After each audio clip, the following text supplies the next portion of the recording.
Hello दोस्तों, life means more में आप सबका फिर से स्वागत है। दोस्तों, आज के वीडियो में मैं नेटिकेट्स के बारे में बताने जा रही हूँ। साथ ही नेटिकेट्स क्यों जरूरी है और नेटिकेट्स का अभ्यास करने के 10 नियम हम आज के वीडियो में देखेंगे। लेकिन सबसे पहले देखते हैं नेटिकेट्स का मतलब क्या है। नेटिकेट्स का मतलब है इंटरनेट से जुड़े एटिकेट्स यानी अच्छी आदतें।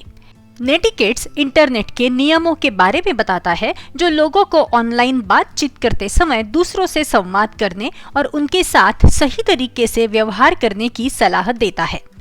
ये नियम इंटरनेट से जुड़ी कई चीजें जैसे ईमेल, मैसेजिंग और वीडियो चैट पर लागू हो सकते हैं। नेटिकेट्स का अभ्यास करना शिष्टाचार का अभ्यास करने जैसा है, क्योंकि दोनों में दूसरों के साथ सम्मानपूर्वक बातचीत करना शामिल है। हालांकि नेटिकेट्स के नियम ऑनलाइन संचार के लिए बनाए गए हैं। तो नेटिकेट्स का अभ्यास करना क्यों जरूरी है? नेटिकेट्स का अभ्यास आपकी ऑनलाइन प्रतिष्ठा को मजबूत करने के लिए जरूरी होता है। जैसे किसी नौकरी के इंटरव्यू में कोई भी इंटरव्यू लेने वाले अक्सर उम्मीदवारों पर शोध करते हैं और वे किसी ऐसे व्यक्ति को नौकरी पर रखने की अधिक संभावना रखते हैं जो दूसरों के साथ सम्मानपूर्वक व्यवहार करता है। इसलिए नेटिकेट्स का अभ्यास करना आवश्यक है ताकि आप ऑनलाइन प्लेटफॉर्म के माध्यम से सहकर्मियों, किसी कंपनी के अधिकारियों, सहपाठियों या शिक्षकों के साथ प्रभावी ढंग से संवाद कर सके। उदाहरण के लिए, किसी कंपनी में नौकरी के अवसर के बारे में पूछताछ करते समय आपको यह जानना जरूरी हो सकता है कि एक अच्छा और पेशेवर ईमेल कैसे लिखा जाए। ऐसे बहुत सारे उदाहरण हो सकते हैं, लेकिन जरूरी बात यह है कि आप ऑनलाइन माध्यम से किसी से भी बात करते वक्त आपको कुछ अच्छी आदतों का पालन करना चाहिए और नेटिकेट्स यही सिखाते हैं। तो चलिए देखते हैं नेटिकेट्स का अभ्यास करने के 10 नियम। नंबर 1, सहानुभूति का प्रयोग करने का अभ्यास करें। सहानुभूति में दूसरों के साथ बातचीत करते समय धैर्य और समझ का अभ्यास करना शामिल है। इंटरनेट पर किसी से बात करते समय आप उनकी भावनाओं और अनुभवों से बेहतर ढंग से जुड़ने के लिए सहानुभूति का उपयोग कर सकते हैं। उदाहरण के लिए, यदि कोई ऐसी बात कहता है जिससे आप असहमत हो, तो आप सक्रिय रूप से सुनकर और उनके दृष्टिकोण को बेहतर ढंग से समझने के लिए सम्मानजनक और शांति से कोई प्रश्न पूछकर सहानुभूति का प्रदर्शन कर सकते हैं। नंबर 2, मित्रता भरे स्वर का प्रयोग करें। ऑनलाइन बात करते वक्त हमेशा दूसरों के बारे में सम्मान व्यक्त करने के लिए मित्रता पूर्ण स्वर का प्रयोग करें। टोन से यही तात्पर्य निकलता है कि आपके संदेश आपके प्राप्तकर्ताओं को कैसे सुनाई देते हैं, जिसमें अच्छे शब्द और वाक्य शामिल हो।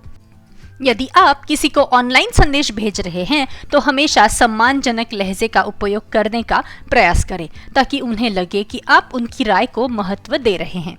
अपने संदेशों में सकारात्मक शब्दों का प्रयोग करें, जैसे कि कृपया और धन्यवाद जैसे वाक्यांशों का याद से उपयोग करें। नंबर 3, सम्मानजनक भाषा का प्रयोग करें। दूसरों के साथ ऑनलाइन बात करते समय सम्मानजनक भाषा का उपयोग करना जरूरी है, क्योंकि आप उनसे कैसे बात करते हैं इसके आधार पर लोग आपका मूल्यांकन कर सकते हैं कि आप उनके साथ कैसा व्यवहार करते हैं। दूसरों से ऑनलाइन बात करते समय विनम्र भाषा का प्रयोग करने का प्रयास करें, खास तौर पर जब आप किसी सार्वजनिक मंच पर पोस्ट कर रहे हो या सोशल मीडिया पर लोगों के साथ बातचीत कर रहे हो।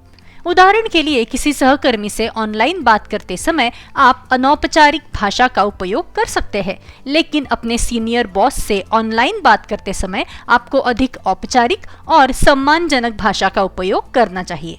नंबर 4, यदि जरूरी हो तो ही संदेश भेजें। हमेशा ऑनलाइन बात करते वक्त सीमित मात्रा में ही दूसरों को संदेश या ईमेल भेजना चाहिए। उदाहरण के तौर पर, आप अपने सहकर्मियों को केवल काम से संबंधित ही संदेश भेज सकते हैं या अपने सहपाठियों को केवल पढ़ाई से संबंधित ही संदेश भेज सकते हैं। यदि आप किसी विशिष्ट समय सीमा के भीतर ही कुछ ईमेल या मैसेज भेजते हैं, जैसे कि सप्ताह में एक बार या जब भी आवश्यक हो तब, तो लोग इसकी सराहना कर सकते हैं। नंबर 5, व्याकरण की गलतियों की जांच करें।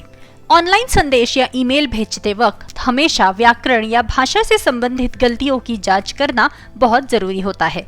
उदाहरण के तौर पर, यदि आपको किसी ऑनलाइन फोरम में अपने सहकर्मियों को संदेश भेजने की आवश्यकता है, तो भेजने से पहले अपने संदेश का भाषा की त्रुटियों और टाइपिंग की गलतियों के लिए प्रूफ रीडिंग करने पर विचार करें। आप अपने संदेशों को जोर से पढ़ सकते हैं या संभावित लेखन गलतियों को नोटिस करने में मदद के लिए व्याकरण की जांच करने वाले सॉफ्टवेयर का उपयोग कर सकते हैं। नंबर 6, दूसरे लोगों की प्राइवेसी का सम्मान करें। इंटरनेट का उपयोग करते समय लोगों की ऑनलाइन प्राइवेसी यानी उनकी गोपनीयता को महत्व देना जरूरी है। चाहे आप सोशल मीडिया पर लोगों से बात कर रहे हो, अपने सहपाठियों को संदेश भेज रहे हो या अपने सहकर्मियों को ईमेल कर रहे हो, उस वक्त आप अन्य लोगों की जानकारी शेयर करने या उनके फोटो या वीडियो सहित कुछ भी पोस्ट करने से पहले अनुमति लेकर उनकी गोपनीयता का सम्मान करने की आदत डालें। नंबर 7, सुनिश्चित करें कि संदेश स्पष्ट है। आपके मैसेज या ईमेल की स्पष्टता से ही लोगों को आपके संदेशों को समझने में मदद मिल सकती है। आप सरल वाक्य लिखने और अपने लेखन में अपरिचित शब्दों या संक्षिप्त शब्दों का उपयोग करने का प्रयास कर सकते हैं ताकि प्राप्तकर्ता आपके संदेश को स्पष्ट रूप से समझ सके। आप अपना संदेश लिखने से पहले एक रूपरेखा भी बना सकते हैं ताकि आपको यह पहचानने में मदद मिल सके कि आपके संदेश में क्या शामिल करना है और जानकारी को कैसे लिखना है।